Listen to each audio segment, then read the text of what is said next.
Nous sommes la moyenne des personnes que nous fréquentons. Je suis Mathieu Stéphanie, entrepreneur récidiviste et cofondateur de Cosa Vostra, cabinet de conseil en stratégie et croissance digitale. Avec Génération Do It Yourself, je vous propose de rencontrer ensemble des entrepreneurs, sportifs ou artistes qui vont littéralement faire exploser notre moyenne.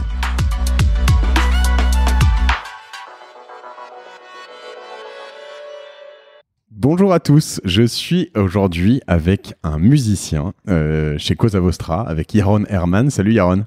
Bonjour. Je suis ravi de t'avoir dans ce podcast parce que j'aime beaucoup avoir d'une part des artistes et je pense que c'est inspirant pour beaucoup de gens. Donc Génération Do It Yourself, c'est vraiment pour les gens qui se sont lancés. Donc j'intègre là-dedans des artistes, des sportifs, des entrepreneurs parce qu'à un moment il faut croire en soi. Mais d'autant plus Yaron Herman que j'ai toi en face de moi. Notre histoire, elle a commencé il y a pas très longtemps. On s'est croisés dans une soirée et là tu m'as conquis immédiatement, mon cher Yaron, parce que tu m'as expliqué que tu étais donc un pianiste professionnel, jazzman professionnel, musicien professionnel, et assez rapidement par ma curiosité, je t'ai demandé ah ouais, bon, très bien, c'est quoi la backstory, comment ça se passe, etc. Et t'as commencé à quel âge? Donc je m'attendais à ce que tu me dises 4 ans, et là tu me dis 16 ans. Et alors là, tu vois, là je fais ok, deuxième phrase ou deuxième truc, 16 ans. Je dis attends, t'es professionnel, t'as pas l'air bien vieux, t'as commencé à 16 ans, il y a un truc qui va pas. Là on va s'entendre. Et là tout de suite j'ai compris que ouais, en effet, t'étais à fond sur l'apprentissage, ce que vont appeler les Américains le fast learning, ou voilà, et que tu m'as parlé des 10 000 heures, et là je me suis dit, oh là là là là là, j'ai un gros poisson, on va s'entendre. Et du coup, on est parti, on a parlé, je sais pas, 1h30, voilà. C'était vraiment très sympa, c'était chez Admeo, d'ailleurs, hein, chez Image7, et voilà. Et donc, c'est un peu l'histoire de tout ça, qui a été doublée par un podcast que tu n'as pas encore entendu, puisqu'au moment où on parle, il n'est pas sorti, avec Alexandre de Metz, donc le patron de Yellow Corner, qui me dit mais quoi, tu connais Yaron, vas-y, faut y aller, go quoi. Donc double validé par la Fédé, j'y vais, je t'invite, t'es là et bienvenue. Merci beaucoup. Alors, plaisir. Voilà, après ma petite introduction, on va parler aujourd'hui donc d'apprentissage, de justement fast learning, de sortir un peu de sa zone de confort, de savoir se projeter, aller dans des endroits de talent, et de talent pas forcément inné. On va parler de plein de choses comme ça, si je résume un peu le début de discussion qu'on a eu lors de ce drink. Mais avant tout ça, je te propose, Yaron, de te présenter.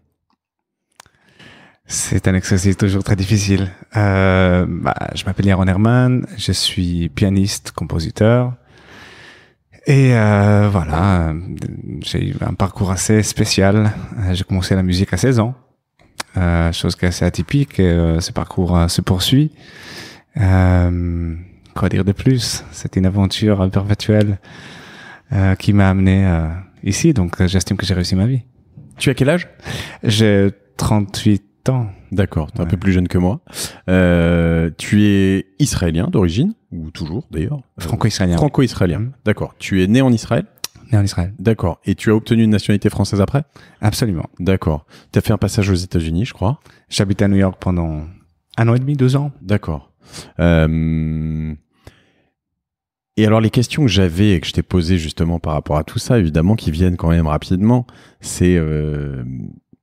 Une fois que tu poses le truc en disant j'ai commencé la musique à 16 ans, t'as forcément envie d'insister sur dire mais attends, avant 16 ans, c'était quoi ton rapport à la musique?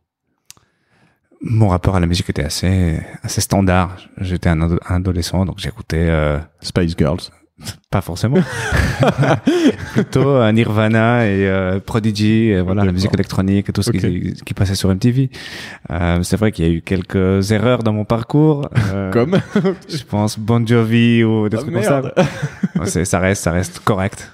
Il y a quand même quelques jolies chansons. Mais voilà, donc pas de musique savante, entre guillemets, pas de musique classique, pas de jazz à la maison. Mes parents n'écoutaient pas beaucoup de musique, voire pas du tout. Donc la culture était toujours bien appréciée, mais de loin, il n'y avait pas une activité particulièrement engageante chez moi. La maison, pour contextualiser, c'était où? En Israël, un petit village à 1 heure de Tel Aviv. D'accord, donc vraiment en plus pas l'Israël. Enfin, je veux dire. C'était pas encore la Startup Nation. Ouais. Voilà, c'était un village dans un pays petit et voilà. Donc comme si t'étais même pas 1 heure de Paris, vraiment. Ok. Donc ça arrive. Tu arrives à 16 ans et c'est quoi le contexte? Comment tu découvres la musique entre guillemets ou le? C'est un peu le destin qui a frappé. Hein. Mon rêve avant 16 ans était de devenir basketteur. Donc, tu fais la même taille que moi, donc je me marre. Mais oui, ça peut sembler assez drôle, mais j'étais pas trop mauvais pour l'époque. Je posterai pas des vidéos là-dessus, mais voilà, il y a des preuves, donc voilà, j'étais sélectionné en équipe nationale à 15 ans. J'étais assez sérieux. J'ai maté des vidéos de Michael Jordan toute la journée avec mon frère et je me suis blessé à l'âge de 15 ans et demi et il fallait que je renonce à ce rêve de devenir le Michael Jordan blanc à lunettes. D'accord. Et voilà, à ce moment-là, je me suis dit, ok, qu'est-ce que je vais faire avec toute cette énergie que j'ai? Et dans ma classe, il y avait une jeune fille qui jouait du piano, elle jouait des choses assez jolies, elle allait très lisse, des trucs comme ça. Je me suis dit, c'est mignon ça, j'aimerais bien pouvoir faire ça aussi. Et à partir de ce moment-là, je me suis mis à la recherche d'un professeur. Je me suis dit, il me faut un prof. Donc j'ai demandé à ma mère se renseigne, elle me trouve un prof, et je débarque chez ce monsieur. Et à partir de ce rendez-vous chez ce mec-là, ma vie a basculé dans le côté obscur de la force. C'était assez spécial. Je débarque chez ce monsieur-là qui s'appelle Ofer Breyer, qui était un professeur très connu en Israël. Moi, je ne le savais pas, évidemment. Il avait Mais t'es toujours dans ton petit village? Toujours dans le petit village, mais lui, il enseignait... Non, il est pas au petit village. Lui, il est déjà dans la banlieue de Tel Aviv, etc. Ok. Donc tu fais un peu de distance, du coup. Un peu de distance, parce qu'on m'a dit qu'il était vraiment exceptionnel. Donc, allons voir. T'es allé chercher un prof, enfin, avec ta mère, vous êtes allé chercher un prof exceptionnel. Vous n'êtes pas parti au prof du coin, quoi. Oui, non. C'était volontaire? C'était volontaire. On s'est dit, tant qu'à faire, le faire bien. Ok. Et ça, c'est un truc qui définit tes parents? Je veux dire, dans tout ce que vous faisiez, il y avait une notion de vous pousser ou c'était vous qui vous poussiez vous-même? C'est une excellente question. Je pense qu'on était éduqués à l'excellence de manière générale, mais pas de façon active. J'avais pas une Tiger Mom. Ils n'étaient pas derrière nous en train de nous dire il faut que vous ayez 20 sur 20 sur tous les contrôles. Mais ils nous montraient l'exemple, c'est-à-dire que c'est des gens qui bossaient très très dur, qui venaient de familles très modestes et qui ont vraiment misé sur l'éducation. Parce que c'est une question qu'on se pose. Je veux dire, excuse-moi, hein, mais c'est important ce point. Alors, tu es père de famille, toi? Pas encore. Pas encore. Mais tu vois, est-ce que tu pousses tes enfants alors quand on te dit les gens qui poussent fort et trop fort, tu te dis c'est abominable, ils se projettent sur leurs enfants, ils font, etc. Bon, très bien, fine, je l'entends. Et il faut peut-être pas être complètement ayatolesque sur ce truc. Maintenant, à l'inverse, est-ce que t'es complètement cool et dire bon bah tu fais ce que tu veux, etc. Ou est-ce que tu places le curseur dans tout ça?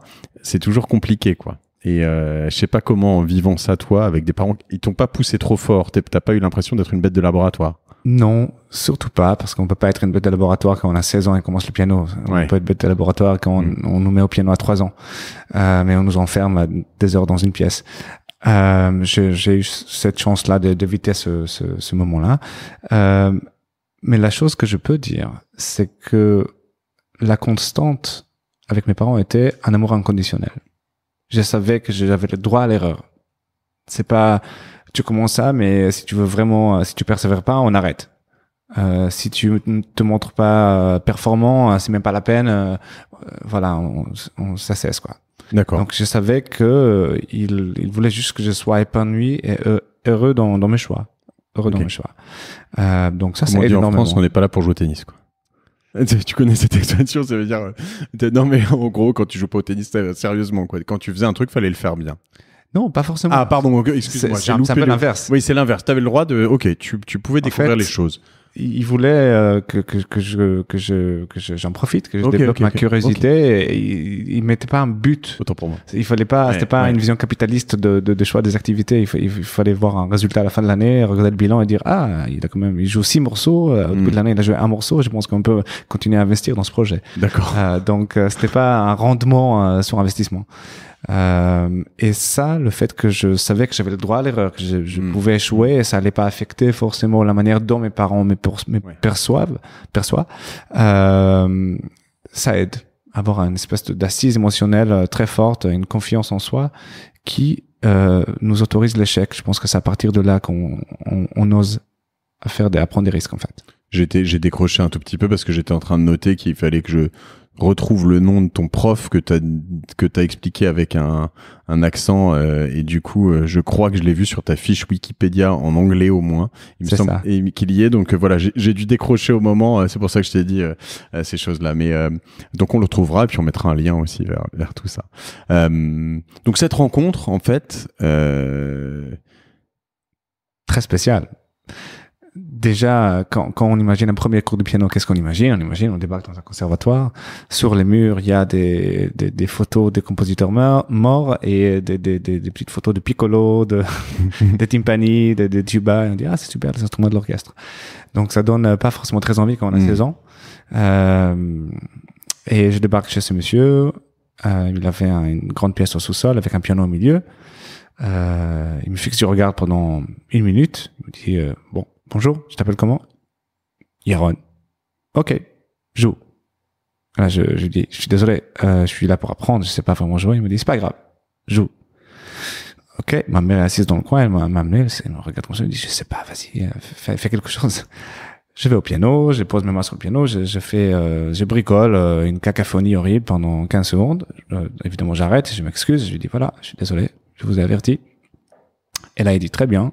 Il me fixe du regard pendant 5 minutes. Sans dire un mot. 5 minutes sans dire un mot. Silence extrêmement intense. Gênant. Très gênant. Extrêmement gênant. Un des moments gênants de ma jeunesse. Je commence à regarder ma mère comme ça. Je me dis, mais qu'est-ce qui se passe? Qu'est-ce qu'on fait? Et là, il me pose une question. Il me demande, tu as des frères? Et là, j'ai un peu étonné. Donc, je dis, oui, j'ai 3 frères. Pourquoi? Et là, pareil. 3 minutes de silence. Et là, il me demande, tu les frappes? Et là, je dis, ouais. Quoi? Non, écoute, je les frappe pas. Et on est 4 garçons, je suis l'aîné, il faut quand même que la loi soit respectée, soit imposée, parfois par des moyens, voilà. Mais rien de grave, pas la peine d'alerter qui que ce soit, tout va bien. Et il me dit, ok, cool. Et il me pose des questions pendant 1 demi-heure sur ma famille. Un peu comme ce qu'on fait là, sur ma vie, sur pourquoi je voulais apprendre le piano, etc. Et après 1 demi-heure, il me dit, ok, super, à la semaine prochaine, au revoir. Donc voilà, ça a commencé comme ça et on parlait, on faisait principalement que parler pendant 2 semaines. Mais combien toutes les semaines, 1 fois par semaine? Je le voyais au début 2 fois par semaine. Ok. Et juste sur un point, il t'a demandé pourquoi, si tu peux me répondre, si tu t'en souviens, pourquoi tu voulais apprendre le piano. Tu te souviens ce que tu lui as répondu? Je pense que j'avais une réponse tout à fait banale. Je trouve ça beau et j'ai envie de savoir en jouer, quoi. Donc c'est pas une réponse très inspirée. Il n'y a pas une philosophie extrêmement. T'as pas dit un truc qui fait que ça n'a pas été le trigger pour lui de te dire ok, on continue, quoi. Non, j'ai pas dit. Je crois que ça va être le vecteur idéal pour transmettre des notions spirituelles supérieures ou devenir un avec le cosmos, ouvrir mes chakras ou voilà, exprimer le bagage transgénérationnel traumatique de plusieurs générations. D'accord. Voilà, par exemple. Or, ça fait tout ça. C'est ça que je ne savais pas à l'époque. Donc voilà, ça a commencé comme ça et il a une méthodologie très spéciale qui mélange mathématiques, psychologie, philosophie. Aujourd'hui d'ailleurs, il n'enseigne plus la musique et il est coach, il est mentor et coach un peu partout dans le monde.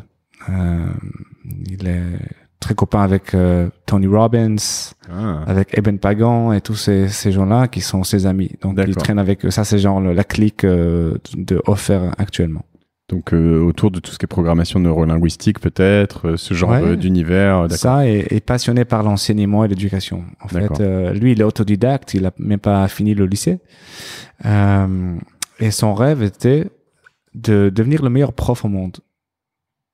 Il doit être redoutable parce que s'il fait aujourd'hui autre chose, enfin dans les univers dans lesquels il coach, je veux dire autre chose que du piano, quand on voit ce que il a fait, alors à la fois, est-ce que toi tu es une exception dans ces élèves ou est-ce qu'il y en a d'autres que tu connais On est plusieurs. Ouais. Il a sorti au moins, je dirais, une centaine d'élèves qui sont très très très bons et certains dans le top mondial aujourd'hui. Après voilà, je veux pas lui donner tout le crédit parce que finalement c'est nous qui faisons le boulot, mais il a su nous donner les outils pour qu'on puisse nous-mêmes par la suite trouver notre propre méthodologie, notre propre façon d'approfondir justement ce chemin personnel.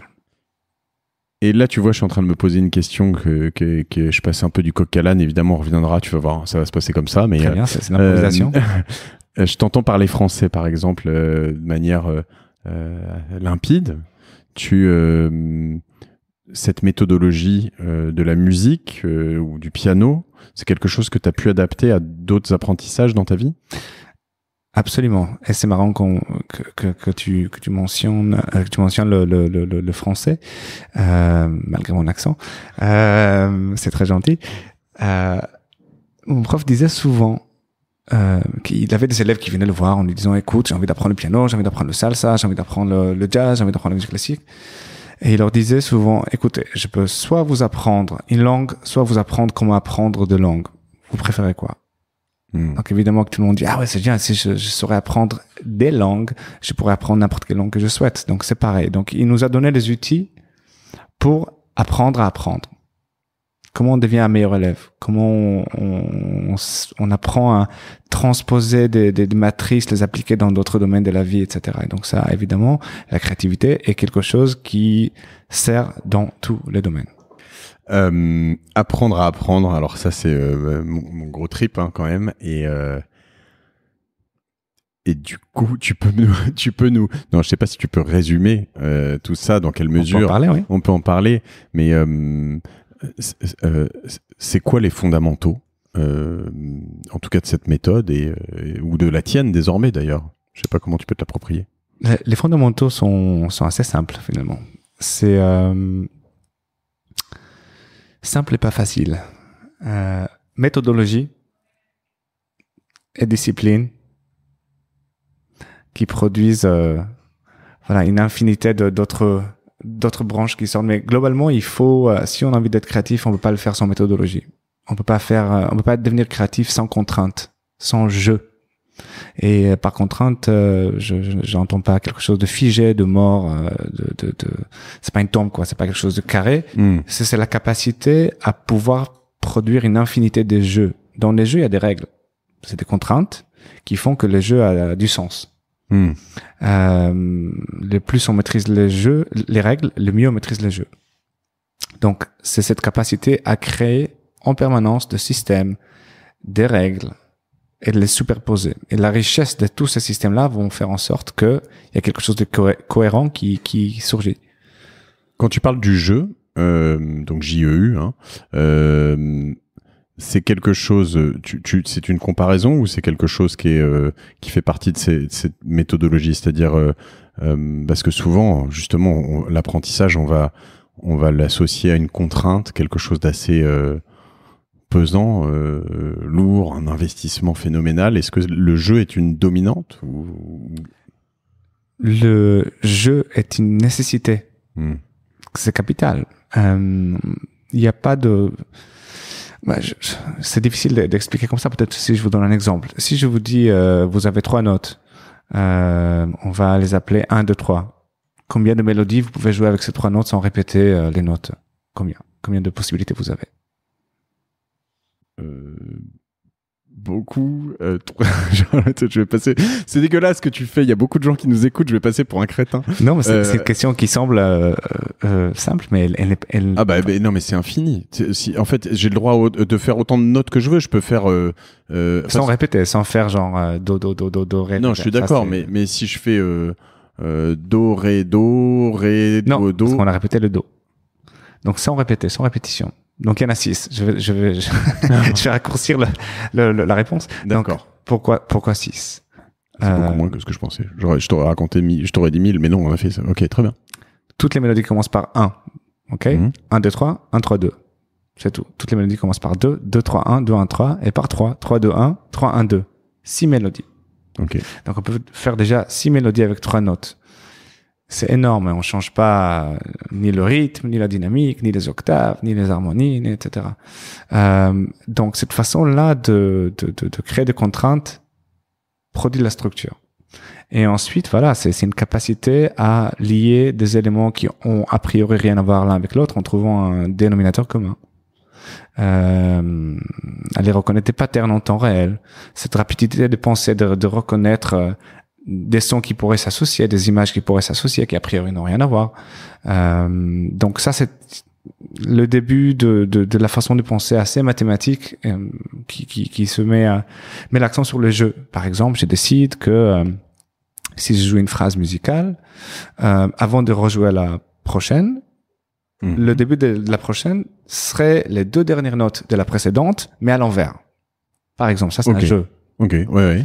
Donc c'est une forme de, tu parlais de contraintes ou de choses comme ça, mais c'est, ouais, ok. Donc c'est des contraintes, mais dans un cadre de jeu. C'est l'inverse de quelque chose de morbide, quoi. De quelque chose de pesant. Ça allège, au contraire, ça un souffle, un esprit vraiment joyeux dans la recherche. Et donc ça, il y a toute une panoplie de techniques qui se déclinent à partir de cette façon de penser. Donc ça, c'est l'élément numéro un que je mettrais dans la case théorique, technique, mathématique. D'accord, sûr. Ok. Savoir. Ensuite, la chose qui fait en sorte que ça marche ou pas, c'est notre capacité à réellement le faire. Et là, on rentre dans le domaine le plus mystérieux du processus créatif, qui est la personne qui crée. Et c'est quelque chose qui est assez délicat parce que c'est très personnel, c'est très propre à chacun. Chacun de nous a des éléments qui peuvent accélérer son apprentissage. On a chacun des blocages très spécifiques qui sont liés à nos histoires familiales, au bagage qu'on traîne, etc. Ça se trouve, c'est quelque chose que on vous a dit que vous étiez petit, vous comprenez pas pourquoi à chaque fois vous mettez des bâtons dans les roues à certains moments, etc. Donc tout l'aspect de inner game of learning. Le jeu intérieur de l'apprentissage. Exactement. Ça, ouais. Et donc ça, c'est la partie la plus importante pour moi. Parce qu'on se met clairement, on est d'accord, beaucoup de barrières là-dessus. Enfin, c'est ce que tu dis sur la jeunesse et les choses qu'on a pu te dire. Mais on peut pas parler une langue qu'on n'a pas apprise, donc qu'on n'a pas appris. Donc, il faut vraiment apprendre à parler cette langue. Et justement, pour apprendre à parler cette langue, il faut apprendre comment apprendre. Et pour apprendre comment apprendre, il faut apprendre sur soi-même. Et c'est un peu quelque chose qui est du domaine de la psychologie. Et c'est en effet très personnel. Mon prof a su vraiment trouver chez moi, notamment en me posant ce type de questions avec les frères. Donc pourquoi il m'a posé la question, est-ce que tu as des frères? Il voyait que j'étais l'aîné. Que j'avais 3 frères derrière moi, que nos parents nous ont élevés à une forme d'excellence sans me pousser, que j'étais un ancien sportif, donc j'avais un aspect compétitif. Donc il savait par exemple comment utiliser ça pour accélérer mon processus. À aucun moment il me disait... Il s'adapte quand même, il adapte sa méthode. Il s'adapte à chaque élève. Ok. Et comme ça, par exemple, il m'a jamais dit, Aaron, tu devrais travailler le piano, tu sais, si tu travailles pas, tu arriveras jamais. Jamais il m'a dit ça. Par contre, quand j'ai croisé un autre élève qui sortait et moi je rentrais et que je travaillais pas, il me présentait à l'élève en disant, ah, Daniel, rencontre, voilà, ça c'est Aaron, c'est très, très bon pianiste.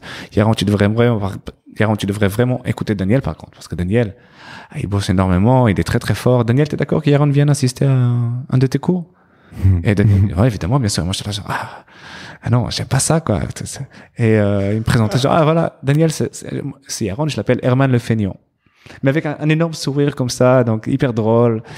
Voilà, donc c'est genre des petits trucs là qui font que quand je rentre chez moi et j'ai le choix entre aller regarder la télé et je passe juste à côté du piano, je regarde le piano et je dis, ah non, plus jamais il m'appelle comme ça, je vais au piano. Donc savoir titiller les parties qui pourraient faire c'est des gentilles manipulations, quoi. Oui. Et en effet, il faut s'adapter parce que pour certains, ça peut être un moyen de le décourager si quelqu'un est une sorte de quitter, enfin, tu vois, quelqu'un qui abandonne facilement. Et si tu balances un petit, c'est Herman le feignant, il peut dire, bon, très bien, j'ai pas le niveau, j'arrête. Alors qu'il faut peut-être lui parler autrement. Exactement. Il a su qu'avec moi, il pouvait le faire. Et finalement, ces connaissances-là dont je parlais techniquement, etc., c'est pas le problème.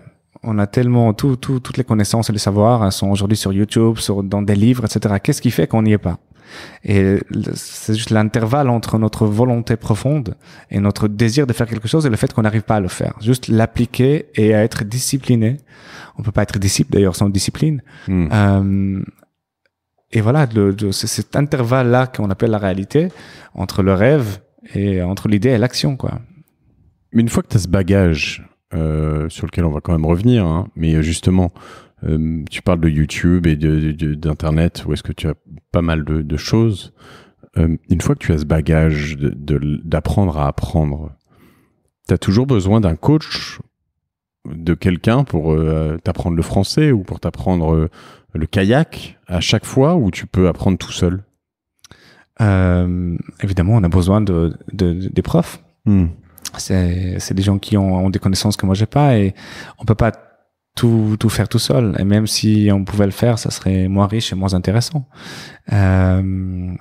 L'idée est plus de savoir comment être créatif au sein de cette activité. C'est-à-dire que si quelqu'un vous enseigne des techniques de kayak, vous dites, OK, je vois comment ça marche au kayak. Par contre, c'est exactement la même chose que je fais quand je pense à une idée, parce que vous vous dites, quand je suis sur le kayak, si je résiste à un courant, je tombe à l'eau. Si je ne résiste pas, si je prends le courant, j'avance plus vite. Donc, dans ma vie, quand j'ai un problème, au lieu de résister, faire barrage, faire obstacle à ces problèmes, essayer de le foncer dedans, peut-être il faut que je me laisse faire, que je vive le truc, que je prenne la leçon et que j'avance. Mais donc, du coup, tu déconstruis énormément les choses.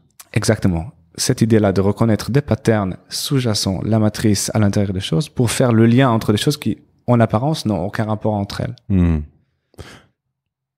Et un coach, un prof dans tout ça, ce qui est délicat, moi, mon rapport avec tout ça, c'est que, alors pour prendre un peu de recul, tu vois, quand j'arrive sur un nouveau truc que je sais pas faire, ou alors où je sais, je suis notoirement nul, tu vois, j'ai de plus en plus cette tendance, ça fait, je sais pas, une bonne dizaine d'années, d'aller en effet, depuis que c'est disponible sur YouTube, et de regarder des tutos. Donc, je vais faire du wakeboard, là je commence à être meilleur maintenant, mais je vais faire du paintball, je sais pas, je suis invité, je sais pas, il y a eu des époques d'enterrement de vie de garçon, des choses comme ça, on me dit on va faire du paintball.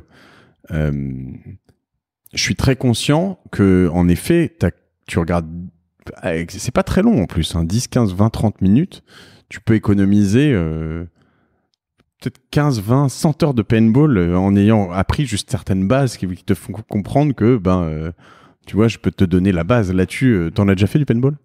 Une fois. Bon, mais en gros, tu passes d'un obstacle, d'une protection à une autre.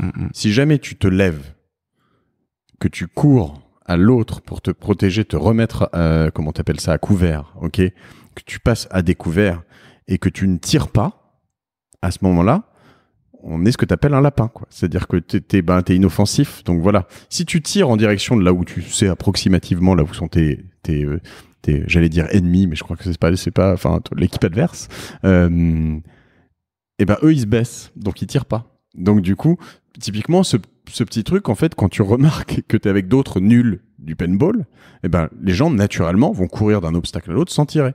C'est un régal, tu vois. Et donc ça, faut quand même le vivre au bout d'un moment, et instinctivement, tu le vois pas tout de suite.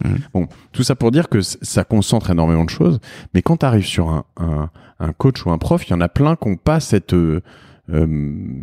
approche que tu peux attendre de quelqu'un comme j'ai pas retenu son nom, donc Ofer Breyer,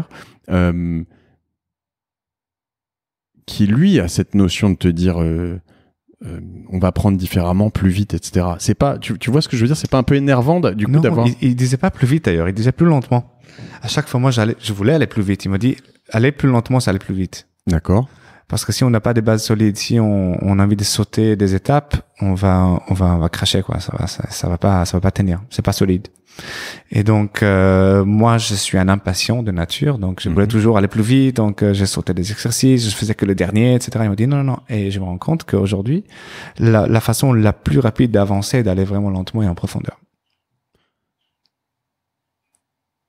Mais ouais, moi je comprends ce que tu dis. Et ça se vérifie au piano et au sport de manière générale. Si on a envie d'être bon au piano, on peut pas commencer par faire des exercices très rapides. Il faut commencer très lentement, vérifier que les gestes sont bons. C'est pareil au karaté. Il commence pas par frapper très vite. Déjà, il faut voir voilà, d'où ça vient, d'où vient l'énergie, qu'est-ce qu'ils font les jambes, est-ce que tu es ancré au sol, qu'est-ce qui fait ton bassin, etc. C'est pas juste la main qui frappe avec force.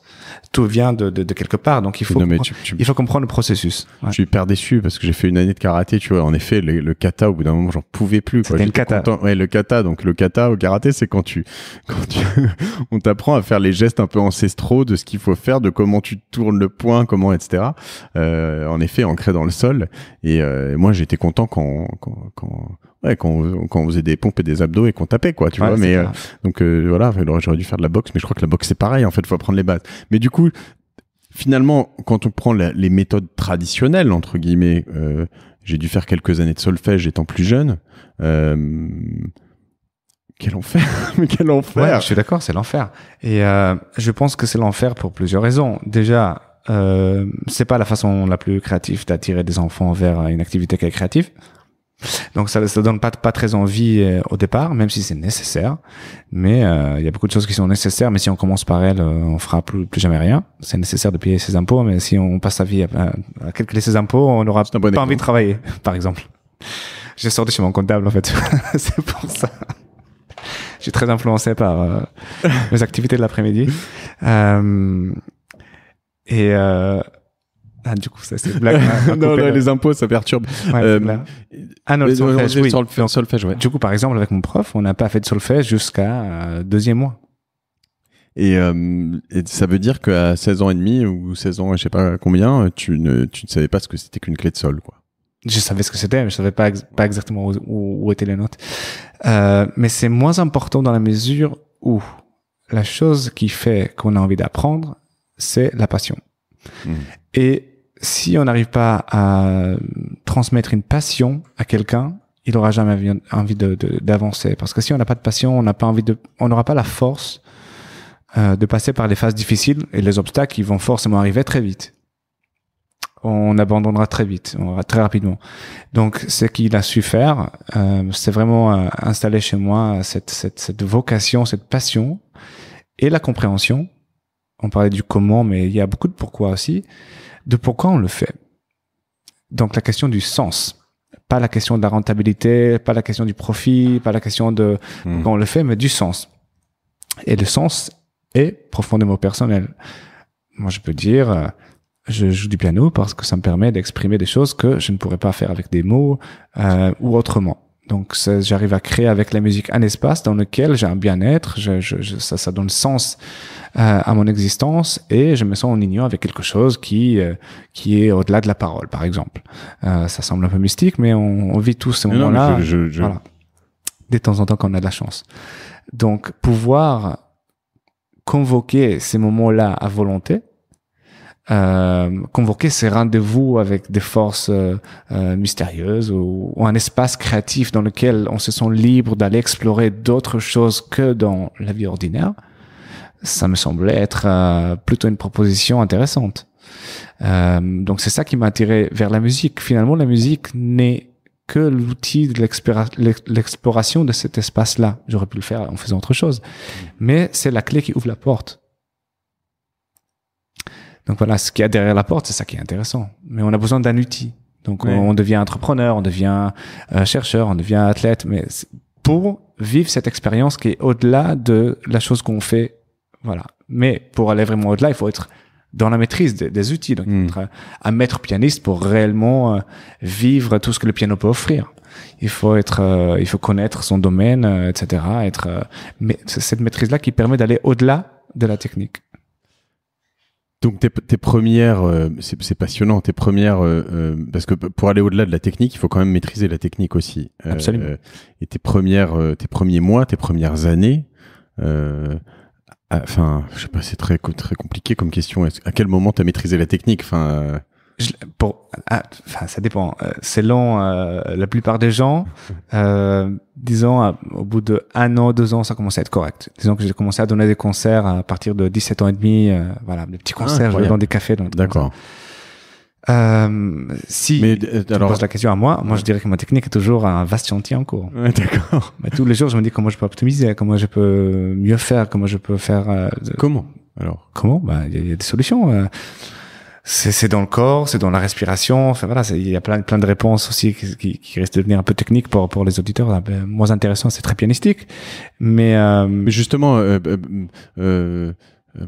Alors, je vais avoir deux questions pour prendre deux extrêmes. Comment tu progresses entre le J0 ou J1 et 1 an et demi où tu donnes tes trucs de piano et où tu es capable d'impressionner un petit groupe en faisant des pirouettes et c'est sympa et ça te fait marrer. J'imagine que c'est très sympa parce que quand même pouvoir t'exprimer avec un piano, c'est un truc dont moi, honnêtement, je rêverais, tu vois.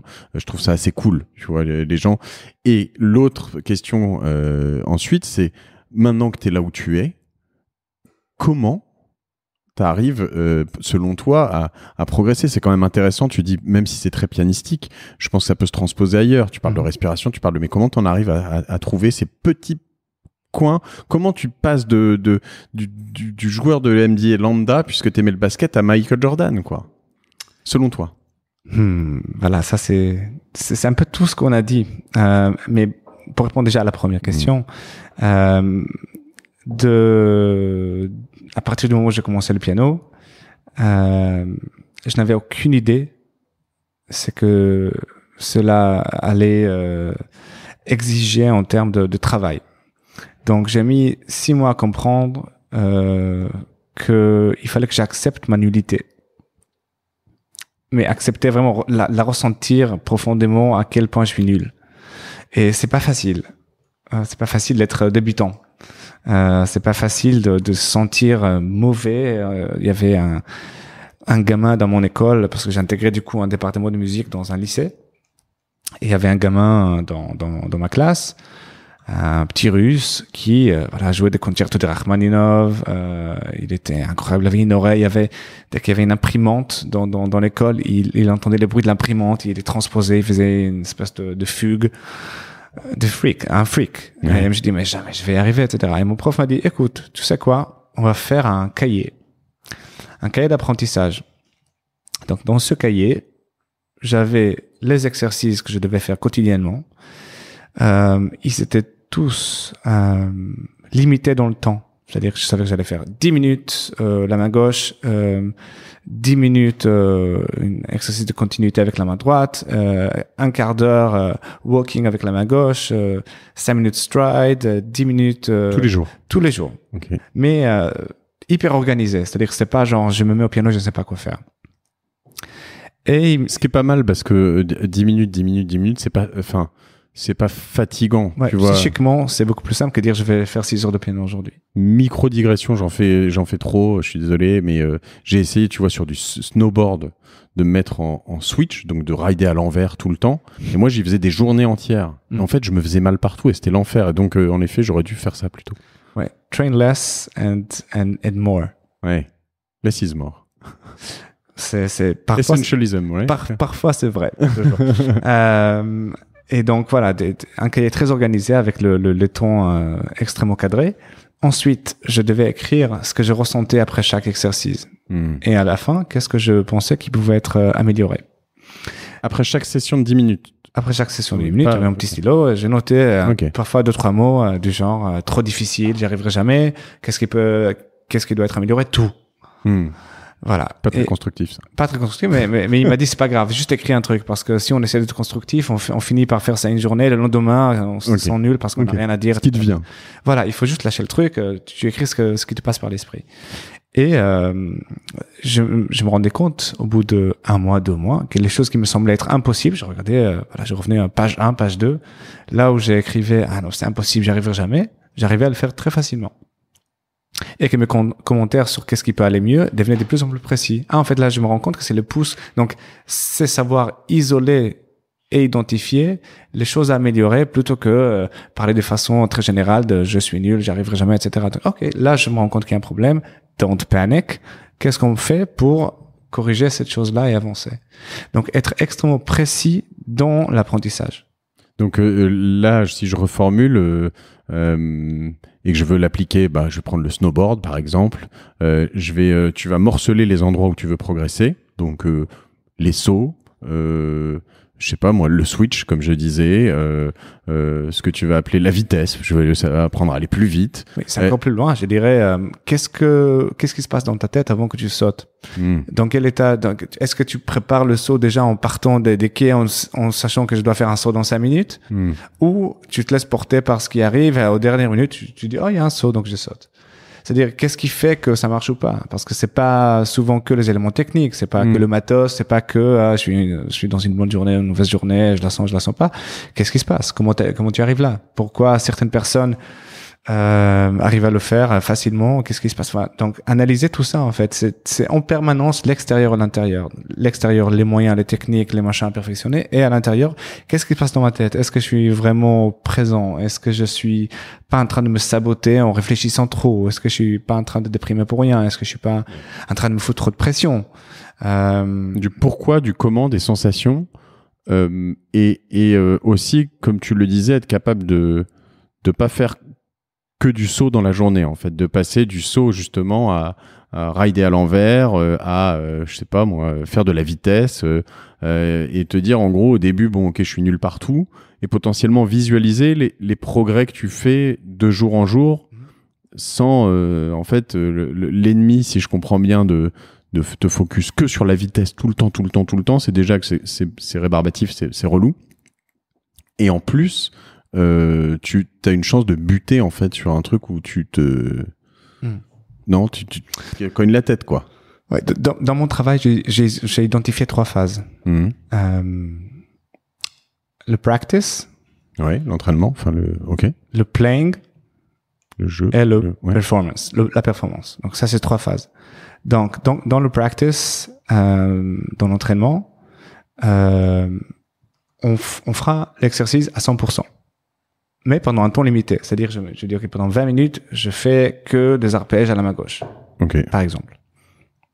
Ensuite, je vais passer au jeu, au playing, où je vais faire l'exercice à 80% et 20% libre, autre chose. Ensuite, je vais faire la performance. Et dans la performance, je vais faire 80% de ce que je veux et 20% de l'exercice. Donc ça, c'est une manière d'intégrer les choses de façon raisonnable et méthodique, qui est souvent mieux que parce qu'on peut pas vraiment se faire confiance. On peut pas se faire confiance en disant non, je ferai juste un peu, parce qu'on se fait entraîner par nos habitudes. Et les habitudes, quand ils portent bien leur nom, il faut les habituer à être voilà. Le mec a le génie pour allumer des voyants chez moi à chaque phrase, c'est insupportable. Bon, évidemment là je peux reprendre deux lumières que tu as allumées, mais si tu utilises 80-20, évidemment je pense qu'on va se rapprocher d'une loi qu'on connaît, qui est la loi de Pareto, et on ne peut pas se faire confiance. C'est la fameuse un peu zone de confort, quoi. C'est que si tu te fais trop confiance, moi enfin j'ai trop dans tout ce qui est triathlon fait d'entraînement un peu pour me faire plaisir, et c'est bien à la fois, c'est bien quand tu t'es pas obligé de rentrer dans la performance, c'est sympa. Pour moi, il n'y a pas de performance sans plaisir. Déjà pour commencer, la performance pour dire je l'ai fait, je suis number one, combien de gens on connaît qui sont au top du monde, ils sont pas heureux. Donc est-ce qu'il y a du plaisir sans la performance chez toi? Évidemment. Ouais, bien sûr. C'est pas le cas de tout le monde. Je sais, malheureusement, ou heureusement, c'est très personnel. Moi, j'ai envie de me dire que voilà, la vie sur cette terre et enfin notre existence est tout à fait, on est des passants ici, quoi. Oui. On est en location, Airbnb littéralement, quoi. Ouais. Et tant qu'à faire que ça soit drôle et sympa et cool, quoi. C'est pas toujours le cas, évidemment, mais tant qu'on peut, donc que le travail quotidien, que cette herméneutique créative soit, s'il ne peut pas être agréable, au moins qu'elle soit drôle et ludique, quoi. Oui, mais c'est vrai que tu vois, tu as une tendance à, en tout cas quand tu te fais ça, tu sors courir ou tu vas nager, en fait, et à un moment tu pars sur ce truc méthodique qui est de te dire, bon, bah, faut que je fasse 1,9 km sur telle course. Donc, de toute façon, bah, je vais nager 1,9 km, puis je vais répéter 1,9 km. Et en fait, c'est pas du tout là où tu progresses. Dans tous les sports de fond, c'est ce que tu appelles le fractionné. Mais pareil, en fait, moi, il faut que j'ai une autre méthode parce que c'est chiant et c'est dur le fractionné, tu vois. Il faut que je trouve des méthodes plus comme la tienne parce que. Bah, écoute, je sais pas comment ça marche avec le sport qui engage vraiment le corps. Là, il y a vraiment un mental. Il faut un mental très, très, genre David Goggins, des mecs comme ça qui sont, sont des malades de ce genre de trucs. Mais je sais que moi, si j'approche le piano en me disant il faut absolument que tu fasses 7 heures de piano, j'arriverai pas, je me ferai mal parce que je serai tendu. Par contre, si je me dis j'ai très envie d'explorer cette idée aujourd'hui, ça va prendre le temps que ça va prendre, et je rentre à fond dans quelque chose de très simple, avec un certain relâchement, en disant voilà, je vais explorer, je m'autorise à explorer. Et là, je vois pas le temps passer. Oui, mais alors là, tu te fais confiance quand tu t'autorises trop à explorer. Tu sors de la méthode, non? Il y a de la méthode, c'est clair. Et on peut se faire confiance quand on sait que notre méthodologie est bonne et qu'elle s'est prouvée. Donc, on n'est pas obligé d'y croire, on le sait. Donc, et ça fait déjà un changement radical parce qu'on voit les résultats au fur et à mesure. On a moins besoin d'y croire, on le voit, c'est des faits, quoi. On voit que ça marche, on voit que ça fonctionne. Parce que dans d'autres registres, en effet, mais dans le sport, mais je pense que c'est quand même vrai. On parlait tout à l'heure rapidement, on a touché du doigt les 10 000 heures, mais on te dit sur plein de sports, le vélo notamment, enfin tous les sports d'endurance, faut bouffer du kilomètre, quoi. Donc si tu fais pas 4000 km de vélo par an, honnêtement, tu iras nulle part. Tu vas faire 4000 km de vélo par an, faut s'en faire, tu vois, des sorties quand même. Ça te fait je sais pas loin d'une sortie par semaine à 100 km, c'est beaucoup, tu vois. Et à la fois, on te dit aussi, si tu fais que ça, bah tu vas nulle part non plus. Alors tu t'es capable en effet de faire, quand tu fais 4000 km par an, t'es capable de te faire une course de 250, c'est clair, mais tu la feras pas forcément vite, bien, en prenant plein de plaisir, etc.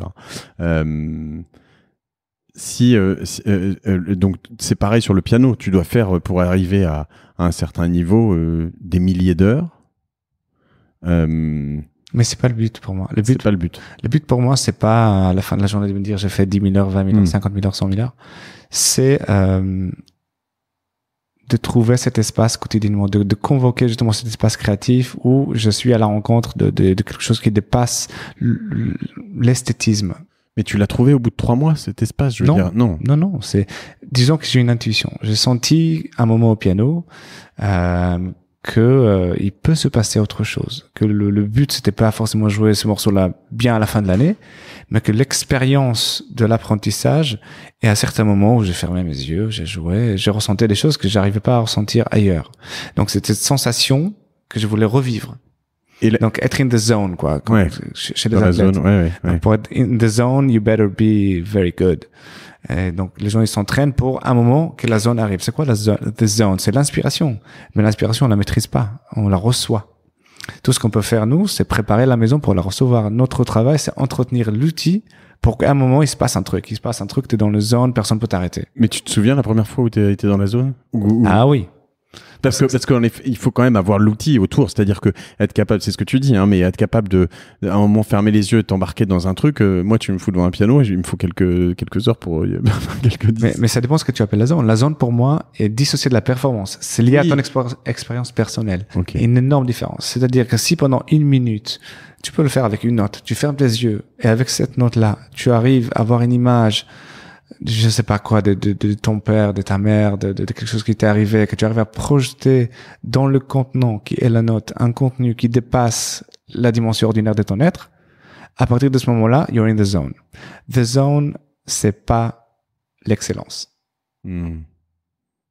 L'excellence est un byproduct, un produit dérivé du sens et de la zone, quoi. Voilà, de ce moment-là. Et je reviens du coup, tu me bluffes. J'adore cette discussion. La loi de Pareto, donc les 80-20. Est-ce que c'est des choses justement que tu peux appliquer? Alors là, on va sortir de la zone justement et plus revenir peut-être sur des aspects un peu terre à terre techniques et voilà. Mais pour arriver à ce moment où tu arrives à jouer devant devant du monde et te marrer et peut-être quand même prendre du plaisir, peut-être pas être dans la zone comme tu le dis, mais est-ce que tu peux te dire que c'est 20% du temps et là toi t'es dans le Pareto inversé et tu dois faire 20% des efforts pour 80% des efforts pour arriver sur les 20% restants? Je ne le vois pas comme ça. Là on est en dehors des lois. Je pense que les lois c'est très bien pour tout ce qui est préparation, si on a envie d'analyser, parce qu'évidemment c'est pas 80-20, c'est comme voilà, c'est une façon de uber simplifier quelque chose pour qu'il soit comestible, simple. C'est comme les 10 000 heures, il faut parfois 50 000 heures, parfois il y a des gens qui leur faut 2 000 heures pour devenir maître. Donc c'est des chiffres symboliques. Donc je pense que la meilleure manière d'arriver est d'être à 100% dans l'instant quand on fait quelque chose. Que ça soit un exercice très simple, souvent c'est la manière dont on vit l'expérience qui fait qu'on en tire des bénéfices. Même les choses les plus répétitives, comme faire des gammes, comme le solfège, si on arrive à ce moment-là, comme tu as dit tout à l'heure dans la kata, à rentrer dedans, au karaté, que chaque geste et concentrer le corps harmonieusement avec le souffle, etc. Et qu'on arrive à être dans un certain relâchement et en même temps dans presque une transparence. À partir de ce moment-là, on accélère le processus. C'est-à-dire, les gens, ils pensent souvent ils doivent en faire plus. Non, ils doivent faire mieux. C'est-à-dire, il faut être présent, il faut être à l'écoute, il faut savoir relâcher, il faut savoir quand accélérer, quand pousser, quand forcer et quand justement relâcher. C'est souvent en disant ok stop, c'est too much, je suis en train de me griller le cerveau, en allant faire un tour dans un parc à Paris ou sur une plage ou aller écouter un peu de musique ou faire totalement autre chose qu'on y arrive mieux en fait. Il faut savoir quand s'arrêter et ça c'est très personnel et il faut tester pour voir la justesse de cette chose-là. Mais il faut aussi savoir on parlait de zone de confiance, mais se sortir de ce truc et se pousser. Je veux dire, j'ai fait des sports où j'avais des coachs qui nous, tu vois, qui martyrisaient. Ouais, un peu, mais sans nous traumatiser. Tu vois, dans le sens où, en effet, ils arrivaient à nous faire comprendre pourquoi on faisait ça.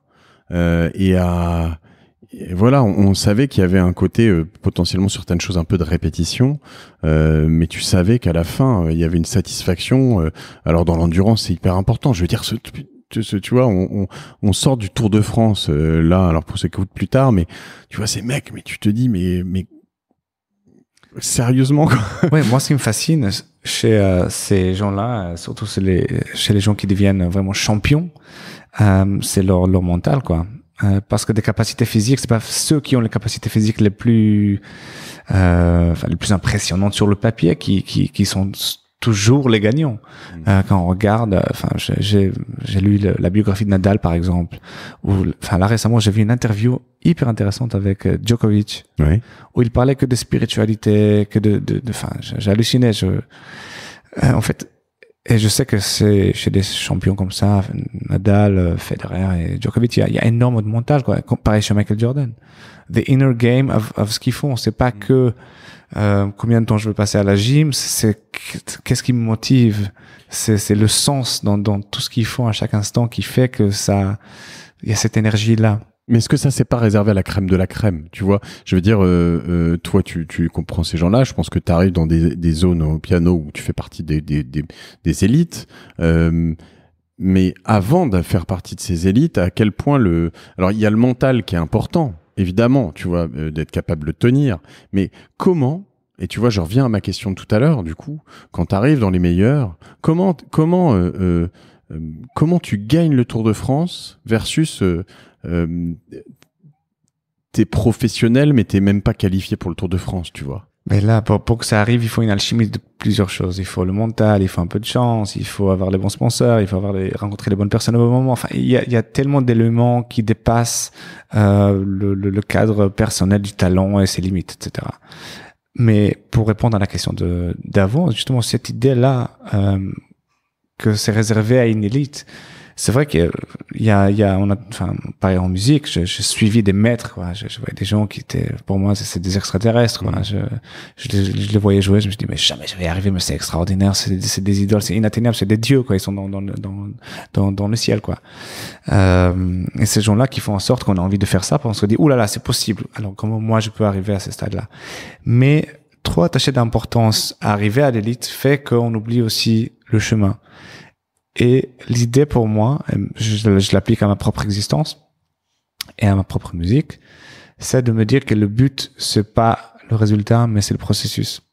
Donc, ça, c'est la chose la plus importante. Vraiment. Donc, c'est pas comment je ferais pour être dans l'élite, mais c'est qu'est-ce que je peux faire aujourd'hui pour être plus en phase avec l'apprentissage, comment je peux améliorer des choses dans mon jeu, comment je peux apprendre plus sur moi-même. Parce que si on se fixe le but ultime, et évidemment sur le chemin rattacher notre valeur personnelle au résultat qu'on obtient, c'est une recette de malheur. Voilà, c'est idéal si on a envie d'être frustré et malheureux, c'est rattacher forcément au résultat notre self-value, quoi. Ça, on est clairement en phase. En effet, le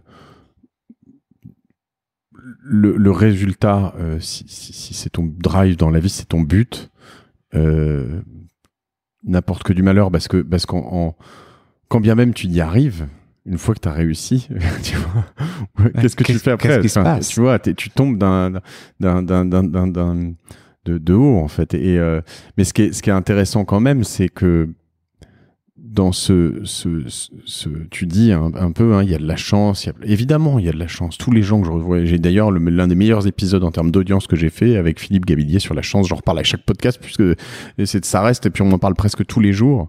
Donc je cherche à explorer. Je vais pousser encore plus loin sur la chance, mais honnêtement, et je vais pas dire que c'est de l'hypocrisie, je me permettrai pas, on se connaît à peine, mais il y a quand même, je veux dire, quand on te parle de Lionel Messi, quand on te parle de Cristiano Ronaldo, quand on te parle de Michael Jordan, quand on te parle de tous ces gens-là, au-delà du travail, et tu parles du processus et de l'obsession du processus, quand on te parle d'Ayrton Senna, on te dit les mecs, ils coupaient les lanières de leurs lacets et de leurs casques pour gagner le moindre microgramme de leur Formule 1, tu vois. Et dans la manière dont ils s'entraînent, on t'explique que Cristiano Ronaldo, 3000 abdos par jour, etc. Tu te dis mais attends, c'est normal 3000 abdos par jour si t'es sportif de très haut niveau, finalement quand tu gagnes des dizaines de millions d'euros par an, est-ce que c'est pas normal de faire 1 heure d'abdos tous les jours si c'est la composante majeure de ton jeu, tu vois.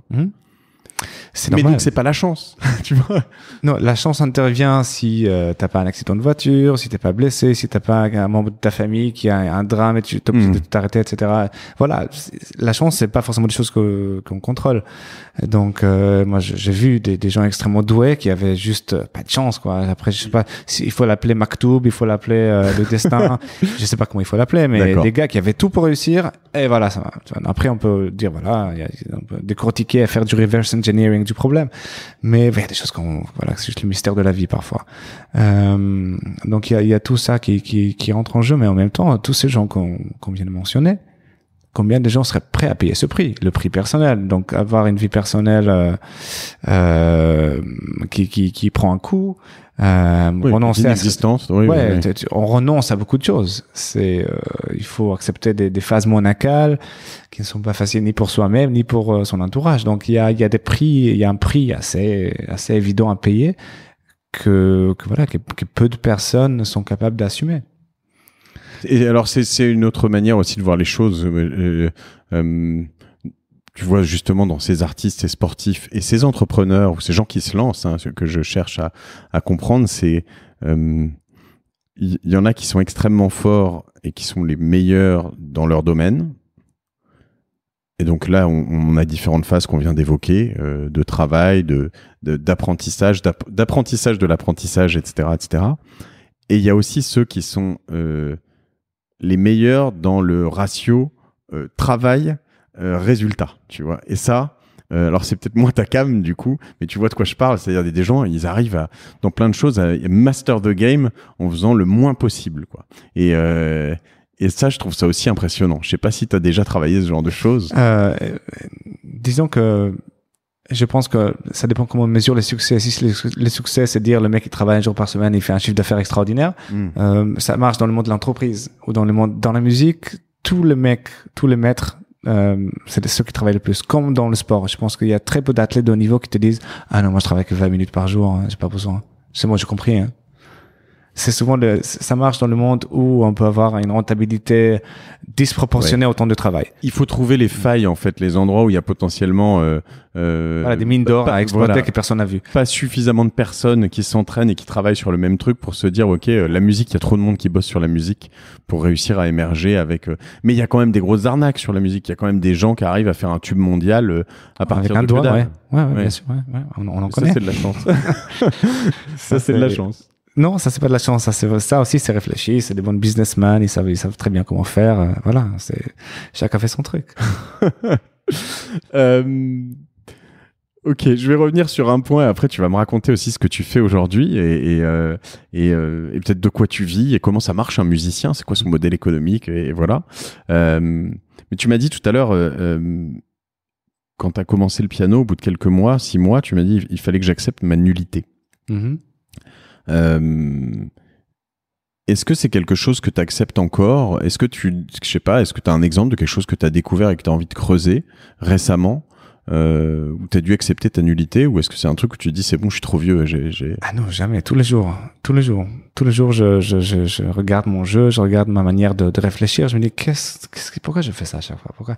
Voilà, je me pose une infinité de questions. Voilà. Là, tu parles dans le piano, ou dans la musique. Dans la musique, même dans la vie, quand parfois des situations, je me dis pourquoi j'ai réagi comme ça en fait, pourquoi ça m'a atteint, qu'est-ce qui se passe, ça m'a pas été adressé personnellement. On a tous des comportements où on peut se dire mais d'où ça vient ça en fait, et tirer le fil jusqu'à l'origine si on fait un travail sur soi. Et je pense que ça aussi c'est un élément extrêmement important d'apprendre à se connaître. Connais-toi toi-même, n'est-ce pas?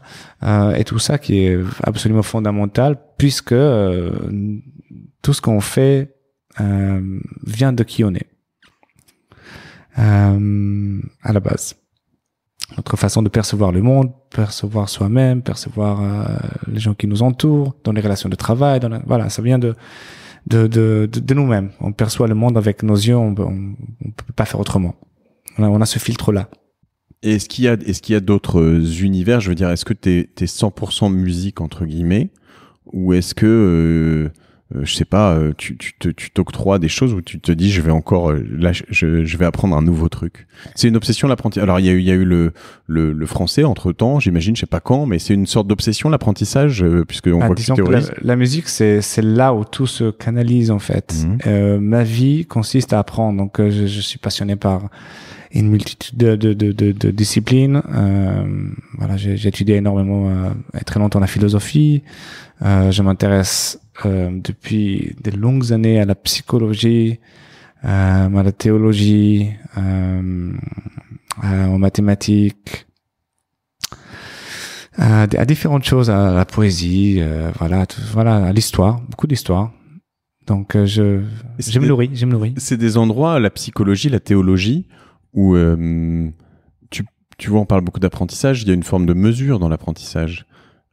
Tu t'arrives à mesurer tes progrès? Je le fais pas de manière aussi méthodique que je le fais en musique, puisque c'est pas vraiment mon métier. Donc j'ai pas de critères de mesure ou de référence, mais en tout cas c'est quelque chose qui me nourrit énormément, et cette nourriture là est extrêmement importante. Je pense que qu'on soit entrepreneur, pianiste, basketteur ou j'en passe, la meilleure façon d'avancer, ce n'est pas devenir un expert dans ce qu'on fait, mais avoir une vision globale de l'existence, c'est-à-dire se nourrir d'autre chose que de la littérature professionnelle, même si c'est indispensable.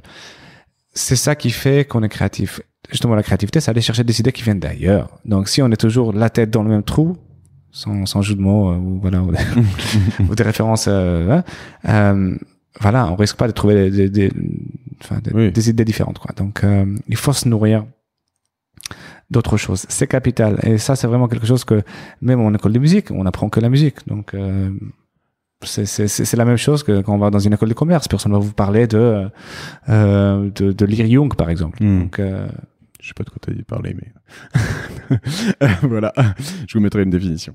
Ce qui me donne envie de me projeter aussi et de me dire, je sais pas si tu as déjà, puisque donc l'un de tes métiers, c'est aussi d'animer des conférences et de faire peut-être des analogies ou des comparatifs ou d'expliquer aussi ce que tu viens de faire ici, comment. Mais du coup, je me pose la question en t'écoutant, puisque je suis en train de mettre la tête dans un autre trou. Comment je l'applique à mon business, comment je peux t'écouter et me dire, ok, parce que là j'ai fait beaucoup d'analogies, toutes les conneries que j'ai pu faire de paintball, de wakeboard, de snowboard, de triathlon. Donc ça, c'est oui, en effet, peut-être que ça me vient plus naturellement. Mais comment je peux me l'appliquer, ça, à ma vie, à moi. Évidemment, je vois bien le but, c'est pas le résultat, mais c'est le processus. Et ça, je suis très ancré là-dedans. Mais il y a différentes techniques. Après, évidemment, c'est au cas par cas. C'est comme c'est élève par élève. Une entreprise, c'est presque un enfant. Il a des points forts, il a des points faibles. Il faut savoir cultiver le point fort et améliorer les points faibles.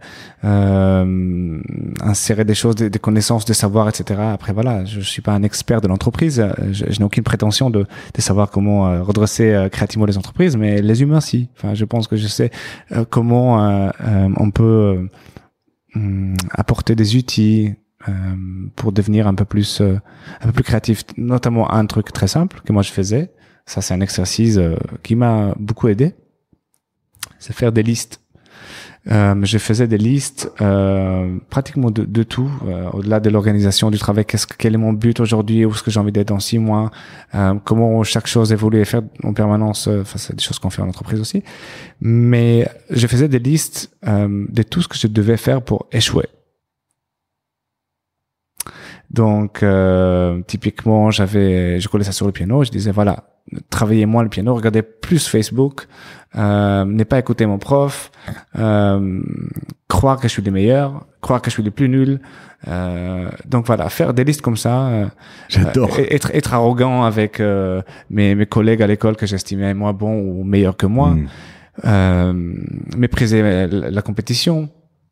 Ouais, une sorte de cliché en fait, mais qu'au moins tu les modélises, tu les visualises. Tu les visualises.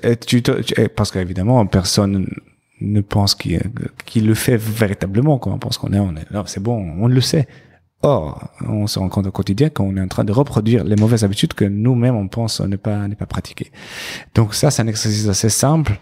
Et au lieu de penser be the change that you want to be in the world, mettez sur un petit papier tout ce que vous devez faire pour échouer. Vous vous rendrez compte très rapidement que c'est pas si loin. Et que vous en faites un certain nombre. Un certain nombre. Alors c'est intéressant parce que tu viens d'aller, tu vois, et c'était là où je voulais emmener la question d'après tu viens d'aller sur un cliché du be the change, soit le changement que tu veux être dans le monde, etc., etc. Je peux en parler en préservant peut-être de ces personnes-là parce qu'on a déjà 1 heure de podcast, donc du coup ils écoutent plus généralement parce que là on les aura bien fatigués, bien rincés avec un certain nombre de clichés, de choses comme ça, mais c'est des choses qu'on peut, je vais pas dire me reprocher, mais j'essaye de comprendre tu parlais de patterns, donc les systèmes et les organisations des personnes avec qui je bosse, et du coup évidemment tu peux retomber sur des choses qu'on voit un peu partout et dont on a un peu parlé aujourd'hui, mais je veux dire quand je t'écoute, quand je vois comme t'es validé aussi par tes pairs et par pas mal de gens, je veux dire ça fonctionne quoi. C'est quoi ta perception de ça? Est-ce que je suis désolé, c'est dur comme question, mais est-ce que on doit être capable, alors oui, d'en sortir, mais est-ce qu'on doit être capable d'y revenir sur ces méthodes et ces best practices, quoi?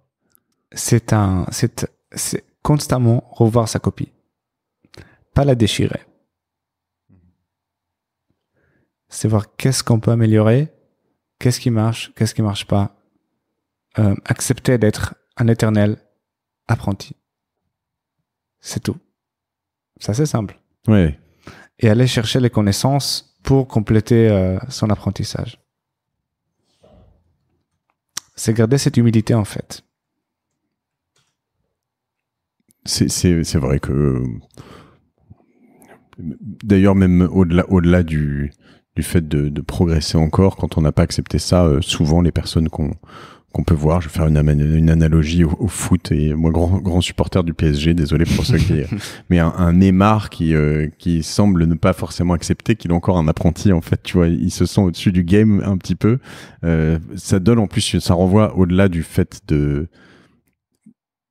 du manque d'humilité, ça renvoie l'image, oui, enfin c'est pas au-delà, c'est en plein là-dedans, mais c'est quelqu'un d'imbitable, quoi, d'insupportable et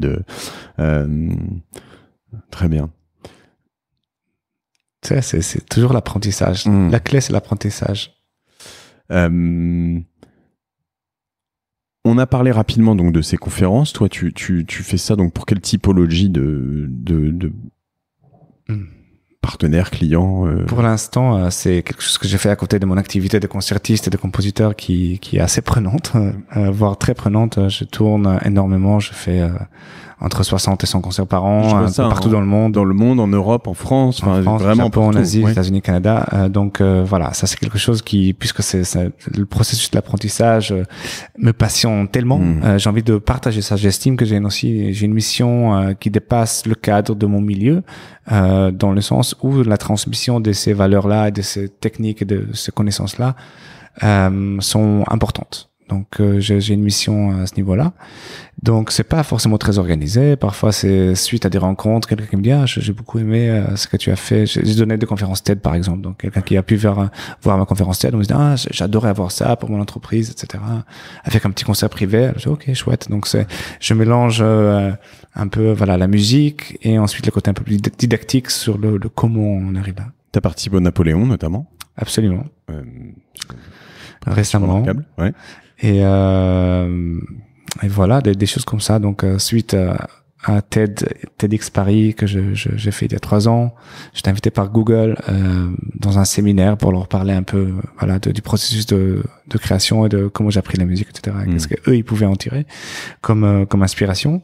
Et je suis en train de travailler sur l'écriture de cette méthodologie avec des principes très clairs et très simples qui pourraient être On se reverra quand tu lanceras ton bouquin, alors avec plaisir. Surtout qu'on n'a pas parlé beaucoup, on a beaucoup parlé d'apprentissage, mais peu de processus de création. Et je pense que c'est un autre point très intéressant sur lequel je pense on peut s'attarder.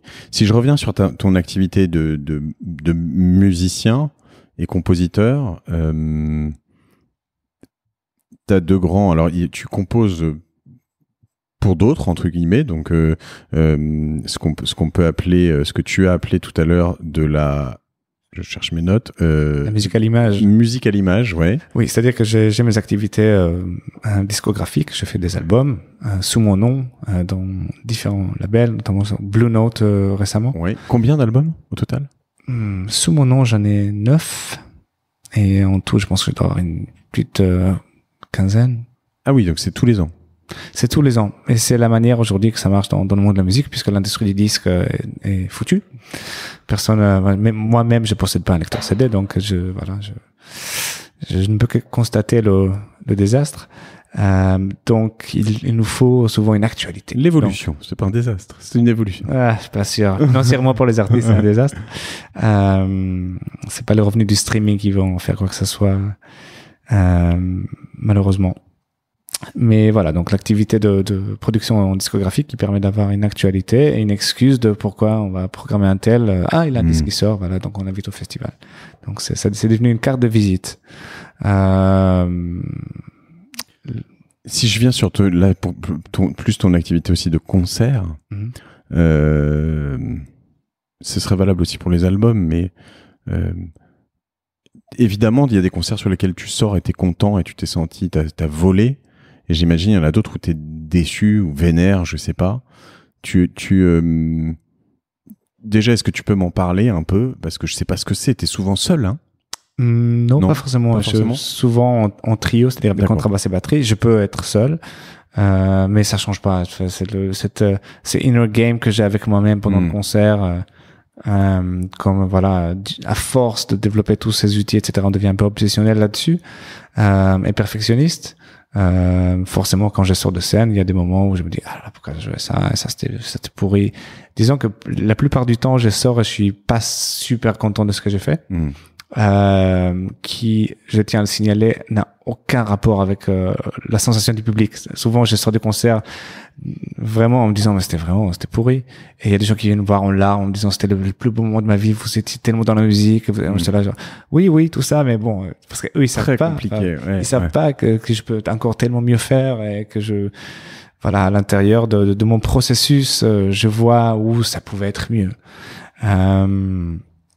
Donc voilà, ça c'est très personnel et c'est presque une névrose musicale que je soigne. Pour pouvoir justement plus en profiter et me dire ok, c'est quand même cool. Au moins m'autoriser les 10 minutes post-concert, me dire cool, super, avant de rentrer au laboratoire et commencer à reprogrammer les choses. Donc c'est plus facile quand on joue avec des musiciens aussi, donc on est plus en groupe, etc. Quand on est seul, on est vraiment face à soi-même. Et ça t'arrive d'avoir des musiciens qui sortent, qui sont très contents, et toi qui es pas content aussi? Ah oui, ouais, quasiment tout le temps, ouais. et c'est quoi tes moyens de préparation? Est-ce que t'as des patterns, est-ce que t'as des moyens pour être meilleur, des routines avant? Est-ce que rien de particulier, je dirais que juste je poursuis mon travail quotidien, c'est-à-dire tous les jours je suis au piano, tous les jours pendant des heures je suis au piano. Quand je suis pas au piano, je réfléchis, j'essaie d'être présent, je me cultive, je mets tout ça dans un objectif d'amélioration perpétuelle quasiment. Donc c'est une vraie volonté de vivre quoi, de dévorer la vie au sens le plus intense qui soit. Et quand tu es dans une loge, généralement, tu as une grosse pression avant, t'es relax, Ça dépend des concerts. Il y a des moments où il y a des grosses pressions quand on joue dans des salles très prestigieuses, etc. On est très attendu, où il y a des critiques dans la salle, où on sait que c'est diffusé à la télé. A priori, il y a plus de pression, mais la pression disparaît, s'évapore tout de suite quand on touche le piano. Donc, et là-dessus, t'as pas de moyen juste avant de te dire, ok, je fais ça, je respire, je me pose, je fais des pompes, du yoga. J'ai essayé. La respiration aide énormément. Donc, je peux m'allonger par terre et respirer. Je peux écouter de la méditation guidée. Oui. Tout ce qui est un peu mindfulness, etc. Petit bambou, comment il s'appelle Moi, j'ai un truc que j'aime bien qui s'appelle Yoga Nidra. Ok. C'est comme un body scan. On passe en revue chaque partie du corps, j'ai fait ça récemment. etc. Ouais, j'ai adoré. C'est génial. Donc, mais parfois ça m'endort un peu, donc c'est pas forcément bien. Parfois c'est bien d'être énervé, stressé. Un petit Red Bull. Ouais, parfois c'est bien d'arriver avec une énergie et trouver une manière de la sublimer au piano. C'est pas forcément l'idée qu'on se fait qu'il faut arriver tout apaiser, zen, etc. Parfois c'est bien de monter un peu vénère. Donc voilà, ça dépend des moments. Et ta relation avec tes confrères, tes consoeurs, je vais dire les très forts, les je sais pas, ceux que tu as l'impression qui sont meilleurs, comment tu fais? Est-ce que tu les regardes? Est-ce que tu les ignores? Est-ce que tu les envies? Est-ce que tu leur parles? On se parle beaucoup dans ce milieu-là, parce que c'est une petite famille finalement. La famille du jazz, proportionnellement au monde de la musique, c'est vraiment une niche, quoi, une niche très élitiste, relativement réservée à un public d'initiés. Or, la musique est tout à fait, comme tu as dit tout à l'heure, même si on a un peu peur sur le papier, on écoute, on découvre que le monstre n'est pas si terrible que ça. Tu sais que ma première réaction, ça a été presque ah mais c'est pas du jazz en fait. Pour être honnête, tu vois, enfin quand j'ai écouté mais c'est ça. quelques morceaux de ton dernier album, je me suis dit mais attends, mais j'écoute déjà des trucs comme ça. Donc voilà, en fait, j'écoute déjà du jazz. Je crois que le mot jazz fait vraiment Songs of Degrees, très peur parce qu'on associe ça à des choses qui sont pas forcément très représentatives de ce que c'est actuellement. C'est entretenu dans le milieu. Il y a ce que tu as parlé du côté un peu élitiste, etc. Mais il y a un peu ce côté, comme dans certains milieux du cinéma d'art et d'essai, où ce côté un peu certains trucs que tu peux pas comprendre dans le jazz parce que t'es pas initié. Tu vois, il y a un petit peu ce truc. Et moi, tu me balances, tu vois, que ce soit dans la peinture, quand tu commences à m'emmener là-dedans, honnêtement, tu m'as perdu parce que tu te dis, ouais, bon, ça, tu vois. Ouais, moi, tout ça m'intéresse pas du tout. Moi, je suis là pour justement toucher le plus grand nombre de personnes. Et pour moi, l'émotion est la chose la plus importante. Donc, si on arrive à transmettre une émotion, partager quelque chose de profond à travers sa musique, je m'en fous comment on l'appelle, en fait. Donc, le but, c'est ça. C'est l'expérience. Et ouais, j'espère que les gens qui nous écoutent auraient cette curiosité d'aller chercher plus loin. Bien sûr, sur évidemment Spotify, Deezer, YouTube, on trouve donc tout ça. Essayez, vous cherchez évidemment Yaron Herman. Tu as un site donc yaronherman.com. Où est-ce qu'on te suit sur les réseaux sociaux? Instagram, Yaron Herman Official. Ok. Et voilà, j'ai un groupe sur Facebook, un groupe des gens qui me suivent. Ok. J'y arrive. Ouais, j'ai pas du tout. Tu t'es repris tout le temps. J'y arrive. On a beaucoup parlé d'efforts, de progrès, de vision, d'intuition, de chance. Si tu avais l'occasion de te retrouver toi, juste avant de rentrer dans ce premier cours soit juste avant, soit juste après, mais de piano, et te murmurer un truc à l'oreille, tu vois, de revenir là, aujourd'hui, et de repartir à ce moment-là, et de te dire, tiens, Yaron, juste j'aurais un petit conseil à te donner, ce serait quoi? Je pense que j'aurais pas fait ça. Je pense que si on essaye d'accélérer le processus justement avec des petites astuces comme ça, des raccourcis, ça marche pas. Comme je t'ai dit tout à l'heure, le vrai raccourci, c'est aller en profondeur dans la lenteur, quoi. T'aurais pu te dire ça. J'aurais pu me dire ça, par exemple, ouais, c'est vrai. Mais même, je pense pas que j'aurais écouté. Il fallait que j'échoue d'abord en essayant de faire plus vite pour réellement le comprendre. C'est-à-dire qu'il y a une différence entre savoir et connaître. Savoir, c'est comprendre intellectuellement quelque chose, et connaître, c'est savoir mis en action. Donc il y a une grosse différence entre quelqu'un qui est un expert théorique et quelqu'un qui le fait sur le terrain. Donc voilà, c'est bien de savoir tout sur comment faire du vin, mais tant que t'as pas mis les pieds dans les vignes, cultiver les trucs toute l'année, etc., c'est pas la même chose. Donc voilà, je pense que la connaissance n'a pas de substitution. Tu m'envoies des punchlines à toutes les phrases presque. C'est quoi le livre que t'as le plus offert, ou que t'as le plus lu, ou que t'as plus relu, ou qui a le plus impacté ta vie? Il y en a deux. Un, c'est un livre qui s'appelle Free Play par un auteur qui s'appelle Stefan Akmanovic. Et c'est un livre qui a vraiment changé ma vie. Je l'ai lu à 16 ans et demi. C'est sur l'improvisation. Ça s'appelle Improvisation in Life and Art. Or Art in Life. Et c'est vraiment exceptionnel. C'est le meilleur livre sur l'improvisation et l'importance de l'improvisation dans la vie et dans l'art que j'ai jamais lu. C'est accessible pour un profane comme moi? Absolument. C'est pas pour des artistes pros, c'est un livre très très accessible, et extrêmement ludique, très bien écrit. C'est en anglais. C'est la seule contrainte. Ça n'a pas été traduit en français. Donc ça, c'en est un. Le deuxième, c'est Zen dans l'art chevaleresque, l'art du tir à l'arc. Mm-hmm. L'art chevaleresque du tir à l'arc, par Eugen Herrigel, qui est un philosophe allemand qui est allé dans les années 20 ou 30 au Japon pour essayer de comprendre qu'est-ce qu'était le zen, en fait. Donc on lui a dit qu'il devait choisir entre la cérémonie du thé et plusieurs autres arts japonais traditionnels, et il a choisi le tir à l'arc. Donc il raconte tout son processus d'apprentissage avec son maître, l'importance du maître, tous ces schémas-là que nous avons aussi évoqués par moments, certains éléments de ce combat contre soi-même, ces petites choses-là qu'on peut découvrir sur le chemin, des grandes choses qu'on peut découvrir sur le chemin. Et donc voilà, ça c'est un autre livre qui est très, idem très accessible, beau. C'est pas des trucs illisibles. Non, c'est pas de la littérature psychanalytique professionnelle. D'accord. Ouais. L'art chevaleresque, tu tires à l'arc. Ok, je vais mettre les liens, évidemment. Cool. Si t'avais un échec préféré à me...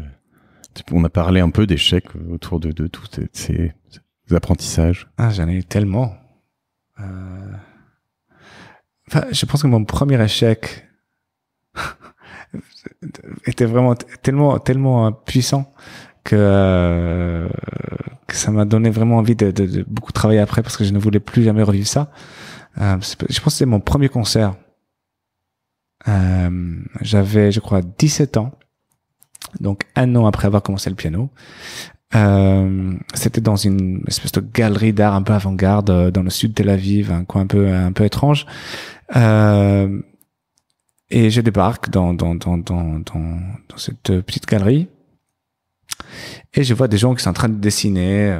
Ok, très bien. Et dans l'autre coin de la pièce, il y avait un petit clavier. Et moi, je pensais que j'allais avoir un piano. Et non, c'était un petit clavier. Il n'y avait pas de pédale. Et je débarque, il y avait le guitariste qui m'a dit ah, Yaron, oui, comment te dire, j'ai une bonne et une mauvaise nouvelle. Tu veux laquelle? Je dis la mauvaise. Il me dit écoute, le bassiste qui devait venir viendra pas, donc ça sera moi, toi et le batteur. Là, je dis ok, donc je dois jouer de la basse. Il me dit oui, ça c'est la bonne nouvelle. La bonne nouvelle, c'est que tu dois jouer la basse avec la main gauche.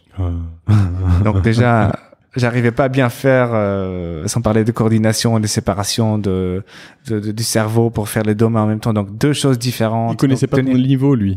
Non, et évidemment, je l'ai pas dit. Enfin, je lui ai dit, écoutez, un concert, super, c'est génial, on va jouer des standards.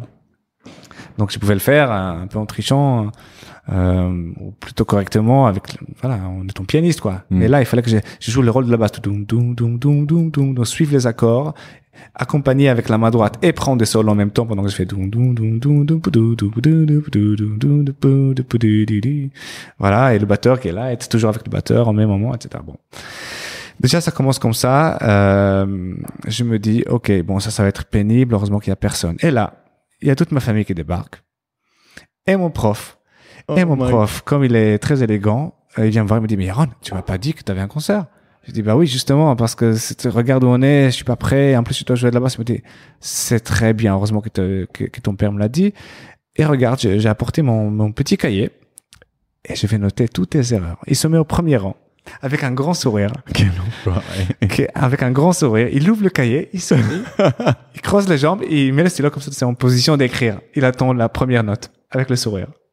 Donc, je me suis dit, oh là là, bon, ça va être pénible. Donc, je commence à jouer, je commence à ramer terriblement. C'est horrible, je perds les trucs, le batteur il part à gauche, le guitariste à droite. Moi, on est perdu, je sais pas où je suis.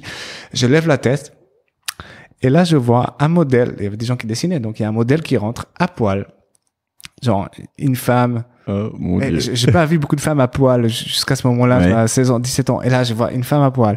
Mon prof, qui est là, en train de noter. Mes parents, le bassiste, enfin, le guitariste et le batteur qui me regardent, genre, mec, qu'est-ce que tu fous, quoi? T'es qui, quoi? Quelle catastrophe. Et moi, je rame, je transpire. Je suis rentré chez moi après, je pleurais, je dis, je vais arrêter, je veux plus jamais faire ça, etc. Donc, j'ai décidé de plus jamais vivre cette émotion-là parce que c'était tellement douloureux, quoi. C'était la nudité absolue. Je pouvais me creuser un trou. En fait, c'est toi qui étais à poil. Moi, j'étais à poil, mais pire qu'à poil, quoi. Enfin, j'étais enterré sous terre, quoi. Bref. Donc, voilà, ça, c'était un grand moment. C'est à partir de ce moment-là où j'ai commencé à faire ces listes-là. De ce que tu devais pas faire. Et ce que je devais faire pour échouer. Faire pour échouer, pardon. Ouais. Ça a été quoi le retour de ton prof? Enfin, tu te souviens comment s'est passé le cours d'après ou les notes qu'il avait prises ou enfin. Il a été très gentil. Donc, il a vu à quel point on n'a pas besoin de dire grand chose quand on voit la réaction en face. Il faut se mettre au travail. Donc, il m'a dit, écoute, ok, très bien. Là, la main gauche, il faut qu'on travaille l'indépendance des 2 mains. Donc, parce que tu t'es rendu compte, clairement, que c'est très difficile. Donc, on va isoler les choses qui vont pas à la main gauche avec la main droite. Comment on fait pour que les 2 soient coordonnés de façon à créer une indépendance dans les voix, etc. Donc, on a commencé à tacler chaque problème individuellement et à optimiser les choses. Donc, et moi, je lui disais, écoute, j'y arriverai pas. Il me dit, ok, on en parle dans 2 mois, juste fais ça. Et je lui faisais confiance parce que je voyais déjà avec mon cahier que ça marchait. Les choses qui me semblaient être inatteignables au début, 2 mois après, je les maîtrisais facilement. Donc, je savais que voilà, si je maintenais ce système, il était scalable. Donc, voilà, I outgrew the problem. Dernière question, mais je vais pas mettre au piano maintenant, malheureusement, sinon il faudrait que j'abandonne le podcast, je pense, mais j'ai vraiment pas le temps. Mais si je voulais, ou si à 60 ans je décide de m'y mettre, comment tu me recommandes, alors au-delà de tous les apprentissages qu'on a eu aujourd'hui, comment je choisis mon prof, mon coach, la personne qui va me faire C'est quoi tes critères, en fait, qui doivent être valables dans d'autres univers, je pense, mais... Ça dépend de ton but. Si ton but, c'est apprendre un morceau, le jouer bien à la fin de l'année, te faire plaisir en soirée avec des copains, etc. Ça, c'est facile. Il y a plein de profs qui peuvent le faire. Après, si tu décides à 60 ans de devenir le meilleur pianiste au monde, ça, c'est notre affaire. Et là, il y a tout un chemin à construire et à voir comment on peut faire un miracle. Tu crois que c'est possible?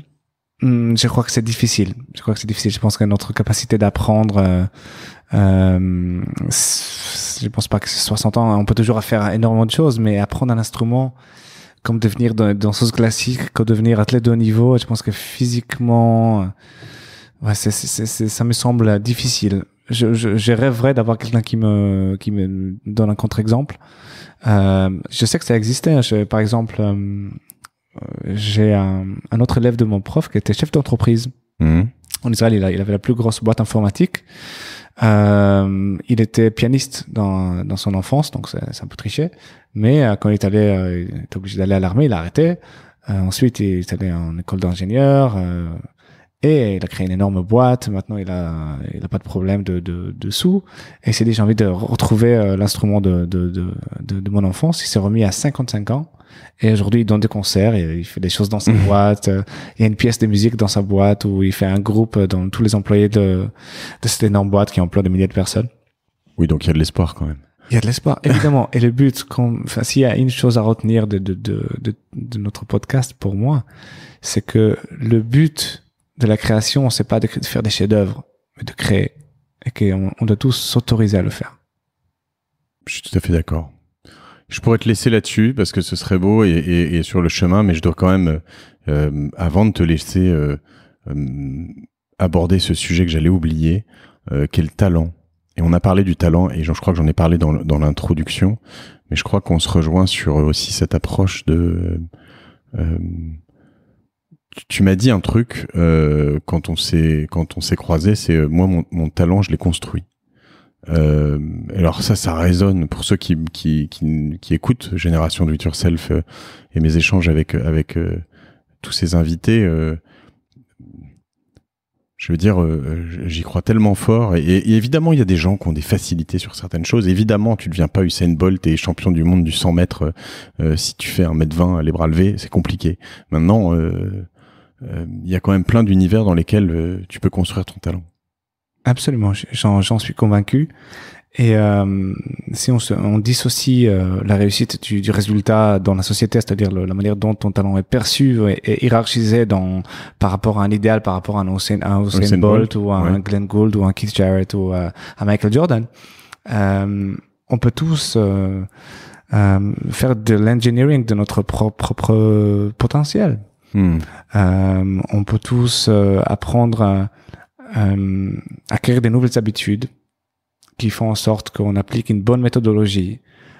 Si on on essaie de résoudre des problèmes émotionnels qui nous empêchent, voilà, les choses comme on est trop feignant, ou on se met des bâtons dans les roues, ou on n'arrive pas à travailler, ou on n'est pas concentré, ou on écoute trop les autres. On se compare trop, on a peur, on prend pas de risques. Il y a énormément de choses qui font que la comparaison, c'est le tueur number one. On commence, il y a quelqu'un à côté de nous qui fait mieux. Ah non, c'est pas pour moi, je suis pas un bon dessin, c'est pas pour moi. Mais tu prends plaisir à dessiner. Pourquoi tu arrêtes de dessiner? Parce que je serai jamais aussi bon que lui. Ah, bon. Il y a une faute logique dans le truc. Donc, c'est-à-dire que terrible. C'est ça, en terrible. fait. Est-ce que c'est pas mieux de prendre plaisir à dessiner et trouver un espace dans lequel on s'exprime, on est cool, voilà, que le couper parce qu'il y a quelqu'un qui fait mieux que moi? Ça, je trouve extrêmement tragique. C'est plus facile, je trouve, à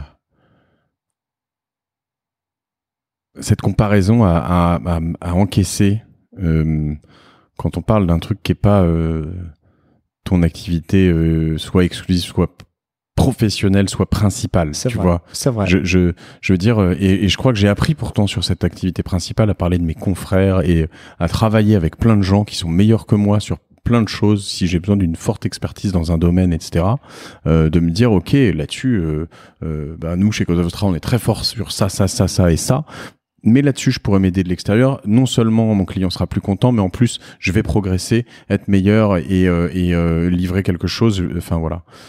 Autant sur le podcast, tu vois, j'avoue que j'ai eu des petits moments où je regardais, mais en fait, on s'est tous très tôt vus, donc j'en ai quelques-uns. Alors déjà, j'ai les podcasts américains que j'écoute, dont je me gave, mais finalement, avec beaucoup de mes confrères podcasteurs, consoeurs, Pauline Legnaud, Greg Pouy, et puis d'autres qui m'ont donné la chance aussi. On s'est tous invités, et en fait, avec un objectif de se comprendre, en fait. Et c'est tellement plus vertueux que de faire l'inverse et de se détester. Tu vois, c'est pour ça que je te posais la question, mais de se détester, de s'écouter, de se...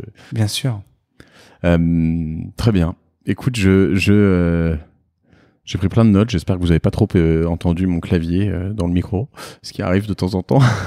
Je te remercie. J'ai vraiment passé un super moment. Je suis pas étonné à la fois.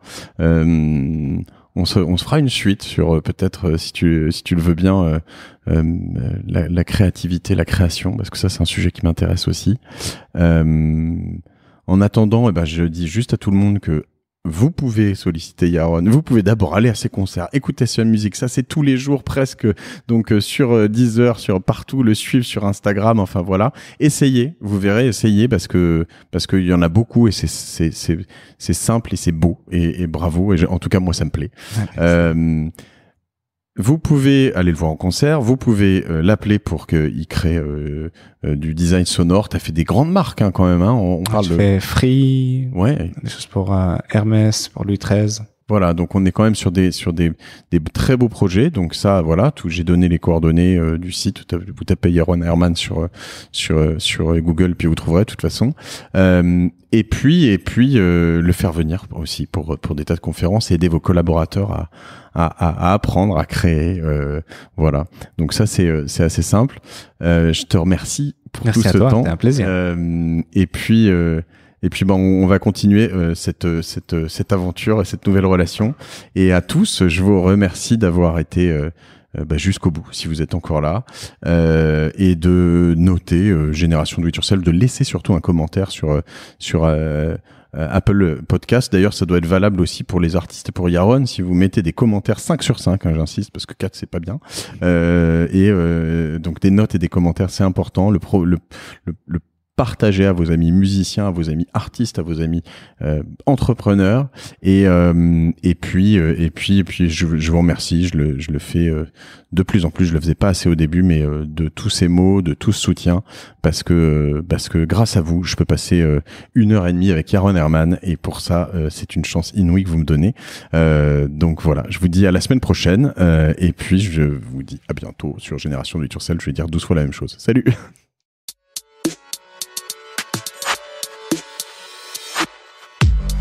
Bravo, vous avez écouté cet épisode de Génération Do It Yourself jusqu'au bout. Merci de le partager à 2 personnes autour de vous, d'inscrire de force vos amis au podcast sur leur smartphone et de mettre une note 5 étoiles avec un gentil commentaire. Ça m'aide énormément pour ressortir dans les classements. Aussi, si vous me laissez votre email sur gdiy.fr, je vous enverrai l'épisode de la semaine ainsi que 2-3 bons plans. Pour finir, n'oubliez pas que si vous avez des besoins en accompagnement digital, toute l'équipe de Cosa Vostra va vous bichonner comme il se doit si vous nous écrivez sur contact@cosavostra.com. Je suis Mathieu Stéphanie et je vous embrasse.